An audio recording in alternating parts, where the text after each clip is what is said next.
से था कि हमने सेंट्रीपिटल एक्सेलरेशन को डिराइव करेंगे पहले, फिर हम सेंट्रीपिटल फोर्स की तरफ जाएंगे। तो सेंट्रीपिटल एक्सेलरेशन क्या होता है, तो आप कहते हैं कि it is the acceleration produced due to the change in direction of the velocity, that velocity must be tangential velocity. तो टेंजेंशियल वेलोसिटी का तो आपको पता है बेटा कि ये वेलोसिटी है जो टेंजेंट टू द सर्कल होती है, उसको हम टेंजेंशियल वेलोसिटी कहते हैं। तो यहाँ पे देखें पॉइंट ए के ऊपर जो वेलोसिटी है वो आपके पास है v1 और वो टेंजेंट टू द सर्कल है। पॉइंट बी के ऊपर वेलोसिटी देखें उसको हमने v2 का नाम दिया हुआ है और वो टेंजेंट टू द सर्कल है। तो इन दोनों की देखें ये डायरेक्शन आपके पास इस तरफ जाना चाहिए बॉडी को, लेकिन इस तरफ जाती नहीं है। ठीक है, इसका मतलब है कि डायरेक्शन चेंज हो गई इसकी। तो इसकी डायरेक्शन के चेंज होने की वजह से आपका जो एक्सेलरेशन प्रोड्यूस होगा तो उसको हम बोलेंगे क्या है, सेंट्रीपिटल एक्सेलरेशन कहा जाएगा। ठीक, अब ये कुछ बात इस तरह से है कि चूंकि इसकी direction towards centre of a circle होती है तो इसको इसलिए हम कहते हैं कि क्या है, सेंट्रीपिटल एक्सेलरेशन कहते हैं। ठीक हो गया। सिंबॉलिकली ए सी होता है और V square divide by R इसका फार्मूला होता है। पॉइंट ए के ऊपर वेलोसिटी को हमने कहा हुआ है कि ये v1 है, वेलोसिटी v2 कहा है पॉइंट बी के ऊपर हमने। तो हमारे पास अगर आप देखेंगे तो दो ट्रायंगल्स की फॉर्मेशन होती है यहाँ पे। एक ट्रायंगल मैं ड्रॉ कर देता हूँ यहाँ पे सेपरेटली, आपका ट्रायंगल है ये। एक ट्रायंगल बेटा आपको जो ड्रॉ होता है वो कुछ इस तरह से है। मैं यहाँ पे ड्रॉ करता हूँ, लेट दिस इज दी, आप कह दें कि ये पॉइंट आपके पास था B, ठीक है, इस पॉइंट को आपने कहा हुआ था B और इस पॉइंट को आपने कहा हुआ था कि ये पॉइंट क्या है, O है। इसी तरह से इसको आपने कहा हुआ है कि ये मेरे पास A पॉइंट है। ठीक, ये पॉइंट आप कहा हुआ कि A है, इस पॉइंट को आपने कहा हुआ था A है और O से लेके ये डिस्टेंस भी रेडियस है और ये भी रेडियस है। और तो इसका मतलब है कि A से B तक आपके पास बेसिकली जो चेंज आया है इसको आप नाम दे दें कि लेट्स दिस इज द, आप कह दें कि चेंज इन द डिस्प्लेसमेंट कह दें, या फिर आप कह दें change in the angular displacement या लीनियर डिस्प्लेसमेंट या चेंज इन पोजीशन, जैसे आप इसको नाम देना चाहते हैं आप उसको उस तरह से नाम दे दीजिएगा। ठीक है, अच्छा ये पॉइंट हमारे पास है, चले मैं इसको थोड़ा एक्सट्रपोलेट कर देता हूँ। यहाँ पे ये पॉइंट आपके पास था O और ये पॉइंट आपके पास क्या था, ये था this is the A point. ठीक है, और इस पॉइंट को आपने कहा हुआ है कि ये पॉइंट मेरे पास कौन सा है, B। तो A से बॉडी ने B की तरफ पोजीशन चेंज की है तो उसको हम कहते हैं कि जो चेंज इन पोजीशन है इसको हम कहते हैं, लेट से आपके पास ये क्या है, this is the delta S का नाम दे देते हैं and this point is known as the point A। तो ये रेडियस ऑफ अ सर्कल है और ये पॉइंट आपके पास क्या है, O। अच्छा देखिए यहाँ जो एंगल की फॉर्मेशन है इसको हमने कहा है थीटा, इसका मतलब है ये एंगल मैं कहूँगा ये क्या है, थीटा है। अब V1 और V2 मेरे पास आ गए। देखें V1 और V2, V1 आपके पास लेट से हम कहते हैं कि अगर मैं इसको ड्रॉ करूँ तो मैं ड्रॉ कर सकता हूँ कुछ इस तरह से कि V1 आपके पास इस तरह ड्रॉ कर लें, ये V1 है which is tangent to the circle हो गया। ठीक है, और V2 जो है वो आपके पास यहाँ पे देखें, अगर मैं V1 और V2 के दरमियान एंगल देखना चाहता हूँ तो हमने चैप्टर नंबर 2 के अंदर बात की थी कि दो वेक्टर्स के दरमियान एंगल को प्रेडिक्ट तब किया जा सकता है जब दोनों की टेल से मिली हुई हो। तो अगर मैं देखूँगा तो यहाँ पे V2 आपके पास V1 जो है इसका ये हेड है और V2 के जो टेल बनती है V1 की बेटा वो आपके पास टेल कौन सी है, ये टेल है। तो V1 के टेल के साथ V2 को मैंने प्लॉट करना है, उसके टेल को टेल के साथ कोइंसाइड करें तो ये आपके पास क्या बनेगा, दिस इज दी, ये आ जाएगा क्या, V2। हम इसको नाम देते हैं कि ये हमारे पास V2 था which is also tangent to the circle at the point B। अच्छा इन दोनों के दरमियान जो अब एंगल बन रहा है इसको आप कहते हैं late this is the theta.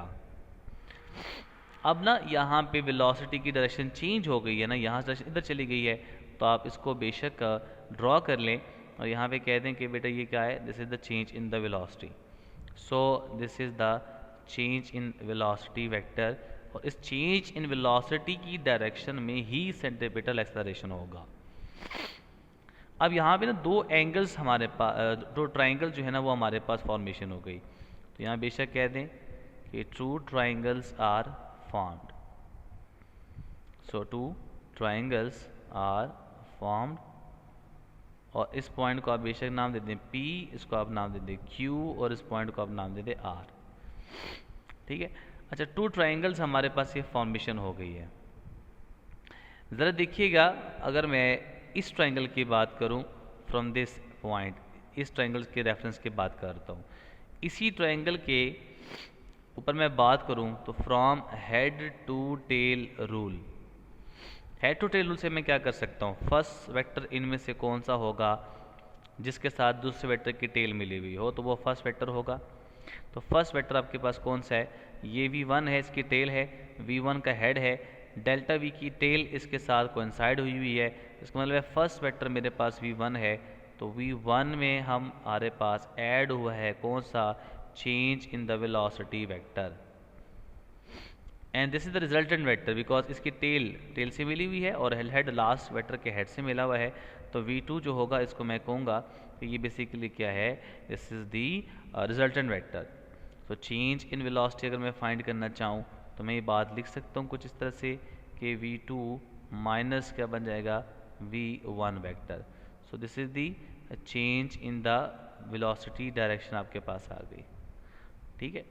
अच्छा, दो ट्रायंगल्स की फॉर्मेशन हो गई। अब यहाँ पे आपने एक चीज़ पढ़ी होती है, कुछ इस तरह से थ्योरम पढ़ा होता है आपने, मैं इसको इस तरह से लिखता हूँ कि थ्योरम यहाँ पे लिख देता हूँ।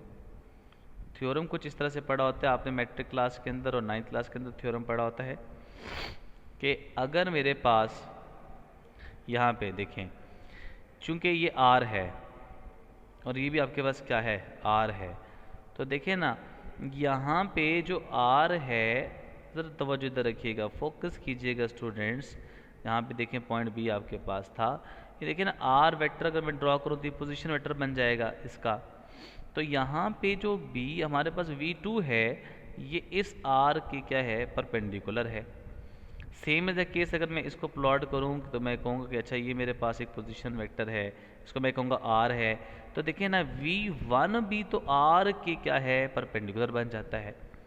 सो मैं ये लिख सकता हूँ कुछ इस तरह से कि एज हमारे पास क्या है, जो हमारे पास V1 है, V1 is perpendicular to the R1 कह दें, एंड हमारे पास जो V2 है वो परपेंडिकुलर है किसके, R2 के। तो इसका मतलब है इसकी बेस के ऊपर मैं लिखूंगा कि अगर मैं इसको नाम देता हूँ कि θ1 है, इसको मैं कहता हूँ θ2 है, तो फिर क्या होगा, then θ1 must be equals to word θ2। तो परपेंडिकुलर बाइसेक्टर्स अगर किसी भी हो पॉइंट के ऊपर, तो वहाँ पे जो एंगल फॉर्मेशन होगा तो वही एंगल्स इन परपेंडिकुलर बाइसेक्टर्स के दरमियान भी होगा। ये आपने थ्योरम पढ़ा हुआ था। इसका मतलब है θ1 और θ2 बराबर हो गए। इसका मतलब क्या हुआ, एंगल्स की फॉर्मेशन सेम हो गई। तो मैं ये लिख सकता हूँ कुछ इस तरह से, ये आपका थ्योरम नंबर 2 है। और थ्योरम नंबर 2 क्या कहता था कि मतलब अगर मैं इसी की बेस के ऊपर बात करूँ, एंगल्स इक्वल्स हो गए ना, इसका मतलब क्या हुआ कि the angles opposite to the sides are also equal। अगर θ1 और θ2 बराबर हो गए तो चेंज इन डिस्प्लेसमेंट और चेंज इन द वेलोसिटी, इनका मैग्नीट्यूड भी आपस में क्या होगा, बराबर होगा। तो चेंज इन डिस्प्लेसमेंट या arc length must is equal to change in the velocity. तो ये बात मैं अगले स्लाइड में कर देता हूँ। अगला स्लाइड में इसमें से करता हूँ कुछ इस तरह से। बेटा देखें क्या लिखा हुआ था कि θ1 is equals to θ2, so then change in the displacement या arc length is equals to word, ये आ जाएगा क्या, चेंज इन द वेलोसिटी। इनका मैग्नीट्यूड की बात करता हूँ मैं, ठीक है। सो मैं इसकी बात को इस तरह से लिख सकता हूँ कि this is word change in the arc length, और ये बेसिकली चेंज इन पोजीशन है, तो इसको हम कह सकते हैं कि ये क्या है, डिस्प्लेसमेंट है, ठीक है। And this is equal to word, मैं इसको लिखूंगा चेंज इन द वेलोसिटी, यानी वेलोसिटी के मैग्नीट्यूड और डिस्प्लेसमेंट का मैग्नीट्यूड आपस में क्या होगा, बराबर होगा। सो यहाँ से एक और आपका थ्योरम बन जाता है कि दीज ट्राइंगल्स आर, मैं इसको लिख सकता हूँ कि these triangles are similar triangle, या फिर आप कह सकते हैं कि आइसोसेलेस ट्राइंगल। आपने पढ़ा था टर्म, तो उसके लिए क्या था, आपको कुछ याद है? उसके लिए कुछ इस तरह से बात थी कि आप थ्योरम लिखते थे नंबर 3 कि the ratio of any two sides of similar triangles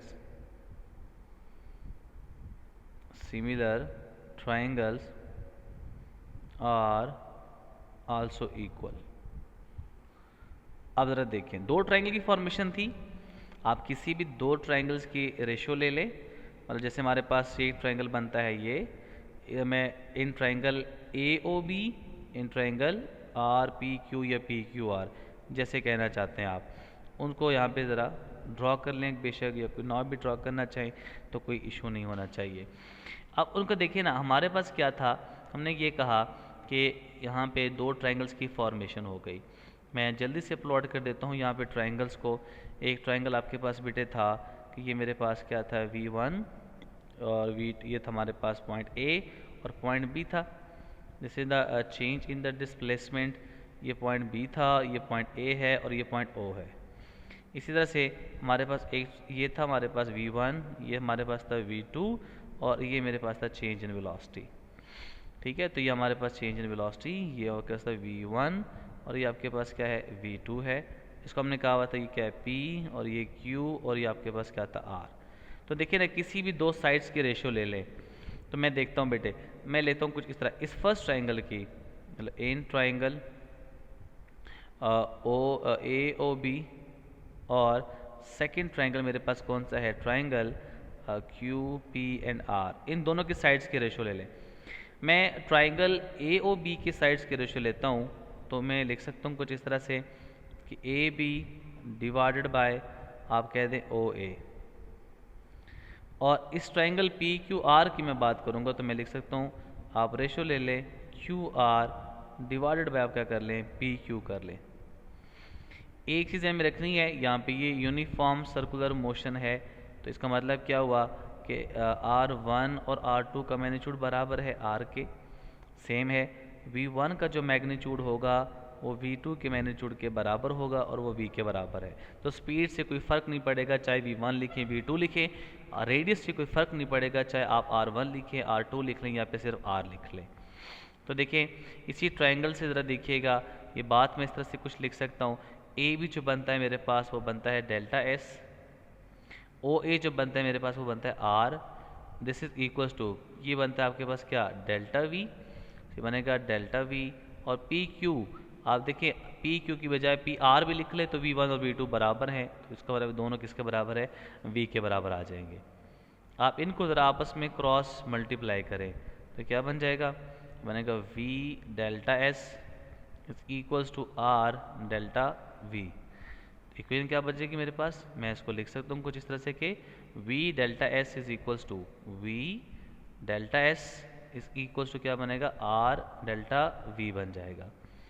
ये मेरे पास क्या आ गई है, यहाँ से इक्वेशन आ गई है। अब ज़रा देखें इस इक्वेशन में आपने करना क्या है, इसको अभी मज़ीद सिंप्लीफाई करना है आपने। मैं क्या कर सकता हूँ, इसको आप दोनों तरफ से डिवाइड कर दें, divide both sides of above equation by the delta T. Focus कीजिएगा बेटे स्टूडेंट्स, देखें ये बनेगा V delta S divided by delta T is equals to R delta V over क्या बनेगा, delta T. So delta S और delta T, rate of change of the displacement is equal to velocity या distance divided by time के दिन speed, ये V आ जाएगा। और change in velocity, rate of change of the velocity is forward acceleration, यहाँ पे एक्सेलरेशन कौन सा होगा, सेंट्रीपिटल। देखिए ये बनेगा क्या, V square is equals to R into बनेगा AC, so AC is equals to क्या बन जाएगा, V स्क्वायर डिवाइडेड बाय क्या बनेगा R। सो ये मेरे पास सेंट्रीपिटल एक्सेलरेशन की क्या हो गई है, डेरिवेशन हो गई। लेकिन एक चीज़ ध्यान में रखें, यहाँ पे बेटे क्या है, this is the linear speed, तो इसको मैं लिख सकता हूँ कि ये जो मेरे पास फार्मूला है, this is the linear form of the centripetal acceleration. तो बिकॉज यहाँ पे ये क्या है, लीनियर स्पीड है। तो लीनियर स्पीड के केस में सेंट्रीपिटल एक्सेलरेशन का आर के साथ क्या है, इनवर्स रिलेशन बन जाता है। This is E C is equals to V C divided by R के बेस के ऊपर मैं ये बात लिख रहा हूँ। अब ना ये जो फार्मूला आपने लिखा हुआ है ये बेसिकली क्या है, दिस इज द मैग्नीट्यूड। अब इसको वेक्टर फॉर्म में ज़रा लिखिएगा। मैं इसको वेक्टर फॉर्म में लिखता हूँ, तो वेक्टर फॉर्म में कैसे लिखता हूँ ये बात मैं लिखूँगा क्या, A C vector is equals to V square divided by R into क्या लिखूँगा, आर यूनिट वेक्टर लिखूँगा। ठीक है, अब मैंने ये आर यूनिट वेक्टर लिख लिया। तो आर यूनिट वेक्टर का फार्मूला हमने चैप्टर नंबर 2 के अंदर पढ़ा था, जिसमें कहा था कि यूनिट वेक्टर आपके पास क्या होता है, एक ऐसा वेक्टर होता है जो यूज़ करते हैं हम किसी वेक्टर्स की डायरेक्शन को स्पेसिफाई करने के लिए, तो उसको हम कहते हैं क्या है, यूनिट वेक्टर कहा जाता है। सो आर हमारे पास यूनिट वेक्टर है और यूनिट वेक्टर का फार्मूला भी हमें पता है कि वो बराबर होता है किसके, R vector divided by R का मैग्नीट्यूड। तो ज़रा वो फार्मूला इसमें रिप्लेस करें तो क्या लिख सकता हूँ मैं इस तरह से बेटे कि A C vector is equals to, A C vector is equals to V square divided by R into R vector divided by क्या लिखूंगा, आर मैग्नीट्यूड। किस बेस के ऊपर लिखा, आर यूनिट वेक्टर होता है, आर वेक्टर और आर मैग्नीट्यूड। जैसे आप वेक्टर ए को लिखते थे कि वेक्टर ए अगर आप उसका यूनिट वेक्टर लिखना चाहते हैं तो वेक्टर ए को उसी वेक्टर के मैग्नीट्यूड से डिवाइड कर दे, तो किसका फार्मूला बन जाएगा, वो यूनिट वेक्टर का फार्मूला बन जाएगा। ये बात ज़रा जो लिखी हुई है मैं इसको ज़रा जस्टिफाई करता हूँ। मैं इसको लिख सकता हूँ, देखिए बेटा, सेंट्रीपिटल एक्सेलरेशन जो हमारे पास होती है, अगर मैं सेंटर से बात करूँ, ये पॉइंट ए है, तो देखें जो सेंट्रीपिटल एक्सेलरेशन होता है वो towards centre of a circle होता है।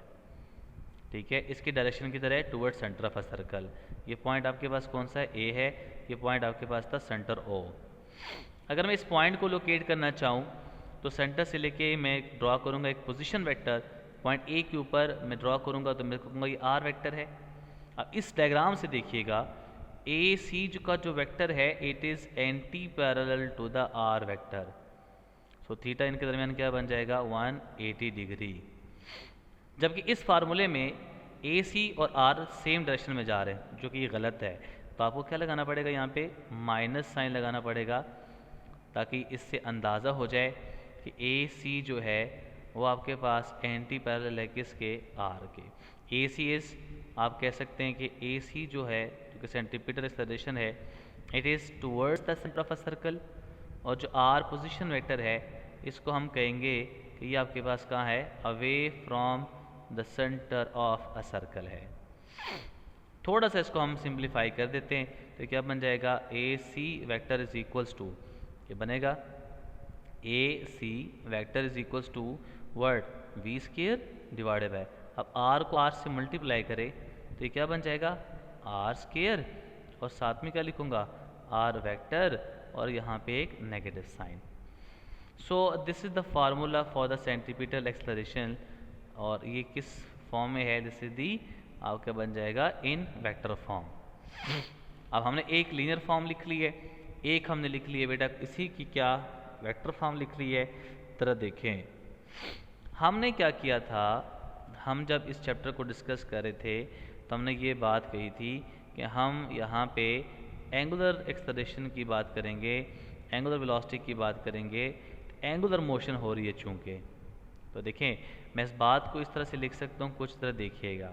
अभी आपने फार्मूला पढ़ा as A C is equals to V square divided by R. ठीक है, इसको बेशक कोई भी नाम दे दे, let this is equation number 1।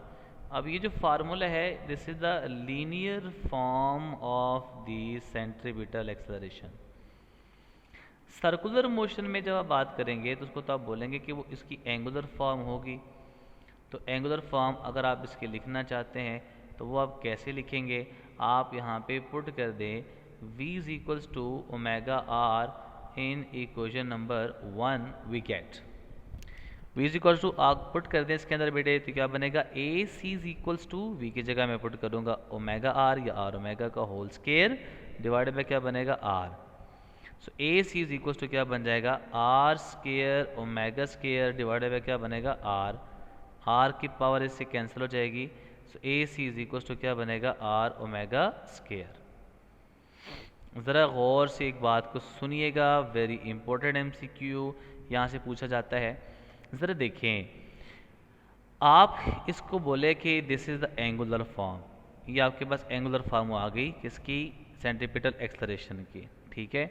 आप उसको बोलेंगे कि ये क्या है, this is the angular form of the centripetal acceleration. इसमें ए सी का रेडियस ऑफ अ सर्कल के साथ डायरेक्ट रिलेशन है, लेकिन कब, जब यहाँ पे एंगुलर स्पीड क्या हो, कांस्टेंट हो। जब ओमेगा कांस्टेंट हो तो रेडियस ऑफ अ सर्कल के साथ डायरेक्ट रिलेशन है। अगर आपके पास लीनियर स्पीड कांस्टेंट हो तो उस केस में ए सी का रेडियस ऑफ अ सर्कल के साथ क्या रिलेशन आ गया, इनवर्स रिलेशन आ गया। तो बेटा ये बात बड़ी इंपॉर्टेंट है, कभी कभी एमसीक्यू में पूछी जाती है, तो ये बात आपको आनी चाहिए कि अच्छा ये क्यों था, कैसे था, तो इस बात को आपको यहाँ पे पता होना चाहिए, ठीक। चले, ये तो हमारे पास एंगुलर फॉर्म हो गई। अब इसी एंगुलर फॉर्म की आपने क्या लिखनी है, आपने इसी एंगुलर फॉर्म की बेटे वेक्टर फॉर्म लिखनी है। तो आप इसको लिखेंगे इन वेक्टर फॉर्म। जैसे आपने लीनियर फार्मूले को लिखा था वेक्टर फॉर्म में, ऐसे आप इसी फार्मूले को भी वेक्टर फॉर्म में लिखिएगा। देखिए ए सी इज इक्वल्स टू आपके पास क्या है, आर ओमेगा स्क्वायर है। अगर मैं इसके ऊपर वेक्टर प्लॉट करता हूँ तो मुझे यहाँ पे आर यूनिट वेक्टर प्लॉट करना पड़ेगा। उसी पैटर्न को फॉलो करते जाएं। ए C vector is equals to क्या बनेगा, आर ओमेगा स्क्वायर और यहाँ पे आर वेक्टर डिवाइडेड बाय क्या बनेगा आर। दिस इम्प्लाइज डैट मैं इसको लिख सकता हूँ कुछ इस तरह से कि A C is equals to, देखें आर और आर आपस में कैंसिल हो गए, ये बनेगा ओमेगा स्क्वायर इंटू क्या बनेगा आर। वही बात दोबारा, ए सी और हमारे पास जो आर होता है ये एंटी पैरेलल होते हैं, तो यहाँ पे क्या लगाना पड़ेगा माइनस साइन, और यहाँ पे क्या लगाऊंगा माइनस साइन। सो मैं इस बात के ऊपर ये बात लिख सकता हूँ कि ए सी जो है वो away from the centre of a circle है, और position toward centre of a circle है, और पोजीशन वेक्टर जो है वो हमारे पास किधर है, it is the away from the centre of a circle. ये बात यहाँ से जस्टिफाई हो जाती है बिकॉज मैंने यहाँ पे माइनस साइन लगा दी है। अब ये बात तो हमारे पास होगी सेंट्रीपिटल एक्सेलरेशन की, क्योंकि हमने किसको डिराइव करना था, सेंट्रीपिटल फोर्स को डिराइव करना था। अब उसको ज़रा देखिएगा कि सेंट्रीपिटल फोर्स को आपने कैसे डिराइव करना है, इसी फार्मूले से। तो आप लिखेंगे यहाँ पे क्या, सेंट्रीपिटल फोर्स। अच्छा, अब सेंट्रीपिटल फोर्स को आपने यहाँ पे डिराइव करना है, ठीक है। अब देखिए आपको पता है बेटे कि एज हमारे पास F इज इक्वल्स टू होता है एम ए। अगर सेंट्रीपिटल फोर्स में डिराइव करने जा रहा हूँ तो यहाँ पे सेंट्रीपिटल एक्सेलरेशन होगा। अब बेशक इसको नाम देते हैं क्वेश्चन नंबर 2 का। आप पुट कर दें, अभी आपने फार्मूला डिराइव किया A C is equals to V square divided by R, इसको आप पुट कर दें इन इक्वेशन नंबर 2 में, तो क्या बनेगा ये बेटे, ये बन जाएगा F C is equals to M V square divided by R. So ये हमारे पास सेंट्रीपिटल फोर्स का फार्मूला आ गया, डिराइव कर लिया हमने। लेकिन फिर वही बात रिपीट करता हूँ, यहाँ पे गौर से देखिएगा, मैं लिख सकता हूँ कि बेटे ये जो आपके फार्मूला लिखा हुआ है, this is the linear form of the centripetal force, because यहाँ पे लीनियर स्पीड है। अब अगर v कांस्टेंट हो जाए तो फिर आपको पता है यहाँ से कि सेंट्रीपिटल फोर्स का रेडियस ऑफ अ सर्कल के साथ इन्वर्स रिलेशन होता है, ठीक। ये बात आपको समझ आ गई यहाँ से। फिर ये जो आपने फार्मूला लिखा हुआ है इसको आप क्या कहेंगे, इसको आप लिखेंगे तो ये आपके पास मैग्नीट्यूड फॉर्म है। This is the magnitude form of the centripetal force. अगर इसी फॉर्म को मैं लिखना चाहूँ वेक्टर फॉर्म में, इन वेक्टर फॉर्म, अब वेक्टर फॉर्म में जब आप उसको लिखना चाहेंगे, पैटर्न आपने वही फॉलो करना है जो आपने सेंटीमीटर एक्सेलरेशन के लिए किया था, उसी पैटर्न को लेके चलें। उसी तरह से बेटा आप इसका फॉर्मूला लिखेंगे वेक्टर फॉर्म में, और वही सारी बातें इसके अंदर दोबारा रिपीट हो जाएंगी। देखें, आपने वेक्टर फॉर्म लिखना है, आपको पता है यहाँ पे कि मेरे पास क्या है, S centripetal force is equals to M V square divided by R. ठीक है, यहाँ पे हो गया। अब यहाँ पे अगर मैं वेक्टर प्लॉट करता हूँ तो मुझे क्या लगाना पड़ेगा, position vector, unit vector sorry लगाना पड़ेगा। अब उसी पैटर्न को फॉलो करते जाएं। Centripetal force is equals to, ये बनेगा M V square divided by R into क्या बनेगा, R factor divided by R का मैग्नीट्यूड। जब मैं ये बात लिखूंगा तो बेटा देखें डायग्राम से सेंट्रीपिटल फोर्स जो होती है वो towards the centre of a circle होती है, it is towards centre of a circle. और अभी हमने कहा, इससे पहले भी बात की, कि हमारा जो पोजीशन वेक्टर होता है वो हमारा away from the centre of a circle होता है। इट मीन्स कि सेंट्रीपिटल फोर्स एंटी पैरेलल होगी किसके, पोजीशन वेक्टर के। इस बात को जस्टिफाई करने के लिए आपको इसके साथ क्या लगाना पड़ेगा, माइनस साइन लगाना पड़ेगा। सो मैं इस बात को इस तरह से लिख सकता हूँ कि F C vector is equals to, ये क्या बनेगा, M V square divided by, इस आर को आर से मल्टीप्लाई कर दें तो ये क्या बन जाएगा, आर स्क्वायर, और साथ में मैं क्या लिखूंगा, आर पोजीशन वेक्टर, और साथ में क्या लगाऊंगा, minus sign. So this is all about the centripetal force, but here it is the vector form. लेकिन ये वेक्टर फॉर्म किस चीज़ की है, लीनियर फॉर्म की वेक्टर फॉर्म है। आपने तो बेटा एंगुलर फॉर्म बात करनी है, तो ज़रा देखिए एंगुलर फॉर्म के लिहाज से अगर मैं बात करूं तो उसके लिहाज से मैं किस तरह से इसको लिखूंगा। तो आप सबसे पहले यहाँ पे पहले इसको इन एंगुलर फॉर्म लिख लीजिएगा। ठीक है, इन एंगुलर फॉर्म। तो देखिए बेटा, आपको पता है अभी हमने फार्मूला पढ़ा कि हमारे पास होता है कि F C is equals to M V square divided by R. आप इसको नाम दे दे, let this is equation number 2। आप पुट कर दे यहाँ पे उसी तरह से v is equals to omega R in equation number 2। जब आप पुट करेंगे तो क्या बनेगा, ये बन जाएगा F C is equals to M, ये बनेगा omega square R square divided by R. R की पावर इससे कैंसिल हो जाएगी तो ये क्या बन जाएगा, F C is equals to M omega square into R. ज़रा तवज्जो इधर रखिएगा, यहाँ से उसी तरह से एमसीक्यू जो से जैसे आपने सेंट्रीपिटल फोर्स में पढ़ा था। देखिए अगर हमारे पास मैं बात करूँ कि if the omega is equals to constant, वो कांस्टेंट हो गया, तो फिर सेंट्रीपिटल फोर्स का आर के साथ क्या रिलेशन है, डायरेक्ट रिलेशन है। ठीक, अब यहाँ जो आपने बात लिखी हुई है, ये जो फार्मूला लिखा हुआ है, दिस इज द मैग्नीट्यूड। ठीक है, अब जारी बात है ये तो वेक्टर होती है फोर्स। अब इस एंगुलर फॉर्म को भी आपने वेक्टर फॉर्म में लिखना है। तो इसको आप वेक्टर फॉर्म में कैसे लिखेंगे, आपको पता है बेटे कि एस सेंट्रीपिटल फोर्स लिखा हमने अभी, किसके बराबर होता है, M omega square into आपके पास क्या बनेगा, आर। तो चूंकि इसके बारे में वेक्टर प्लॉट करूंगा तो मैं क्या लगाऊंगा, आर यूनिट वेक्टर प्लॉट करूंगा यहाँ पे। जब आप यूनिट वेक्टर को प्लॉट करेंगे तो पैटर्न तो वही चलना है। पैटर्न क्या था, पैटर्न ये था कि हम आर वेक्टर के बेस के ऊपर मैं लिख सकता हूँ कुछ इस तरह से कि F C vector is equals to M omega square into R, और इस आर यूनिट वेक्टर की जगह मैं लिखूंगा आर वेक्टर ओवर आर का मैग्नीट्यूड। अभी आर आर से कैंसिल हो जाएगा। बात फिर वही आ गई कि सेंट्रीपिटल फोर्स तो एंटी पैरेलल होता है किसके, पोजीशन वेक्टर के। तो यहाँ पर आपको क्या लगाना पड़ेगा, माइनस साइन लगाना पड़ेगा। इसको मजीद ज़रा सिंप्लीफाई करें तो F C vector is equal to क्या बनेगा, एम ओमेगा स्क्वायर इंटू क्या लिखूंगा, minus R. So this is the angular form of the centripetal force आ गया। ये आपके पास इसका डेरिवेशन हो गई है। ठीक है, क्लियर।